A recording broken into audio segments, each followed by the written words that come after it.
फरवरी का महीना चल रहा है, लेकिन मौसम का मिजाज जो है वो अप्रैल और मई जैसा लग रहा है।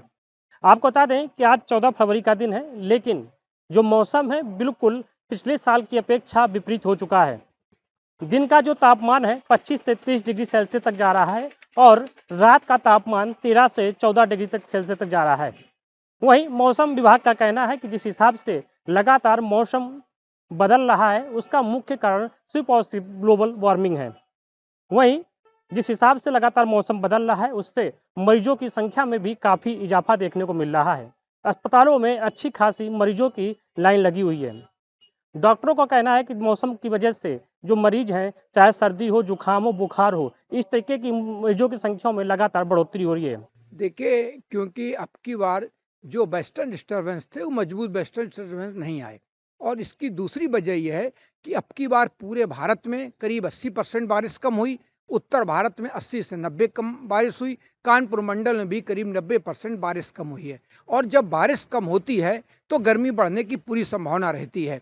ये पहली बार हो रहा है कि लगातार जनवरी, फरवरी और दिसंबर में बारिश नहीं हुई। पहले क्या होता था कि अगर दिसंबर में बारिश नहीं होती थी तो जनवरी में बारिश हो जाती थी। आगे 1-2 महीने में उसका कवर अप हो जाता था। अब की बार बारिश नहीं हुई, तो सबसे बड़ी जो गर्मी इसलिए तापमान बढ़ रहे हैं। लेकिन अभी फ़िलहाल पूरी इस फरवरी माह भर तापमान औसत से थोड़ा ज़्यादा रहेंगे, तो वो बहुत ज़्यादा फसलों को नुकसान नहीं पहुँचा पाएँगे। लेकिन अगला महीना जो आ रहा है हमारा मार्च का, वो निश्चित रूप से गर्म जाएगा क्योंकि डब्ल्यूडीबी ऊंचे लॉन्गिट्यूड पे चले जाते हैं और फिर डब्ल्यूडी का असर पहाड़ों पर भी भारत के नहीं रहेगा और मैदानी भागों में नहीं रहेगा। अभी तो मैदानी भागों में आप देख रहे हैं कहीं कहीं बारिश हो रही, बर्फबारी भी हो रही है, लेकिन बर्फबारी भी बहुत कम हो रही है। जब बर्फबारी बहुत अच्छी होती है और तब वहाँ से डब्ल्यूडी निकल जाते हैं, उसके बाद जो सर्द हवाएं पूरे गंगा के मैदानी भागों में, जिसमें कानपुर मंडल भी आता है, वहाँ आती हैं तो तापमान गिरते हैं। अब आप देखिए, इस समय तेज हवाएं चल रही हैं।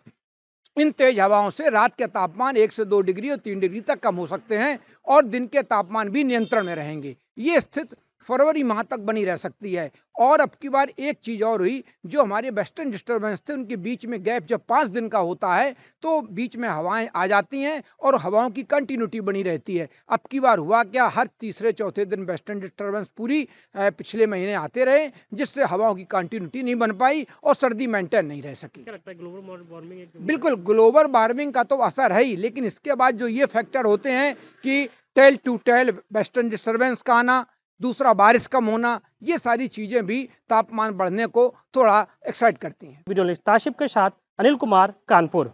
न्यूज नेशन अब व्हाट्सएप पर खबरों के ताजा अपडेट के लिए न्यूज नेशन के इस क्यूआर कोड को स्कैन करें।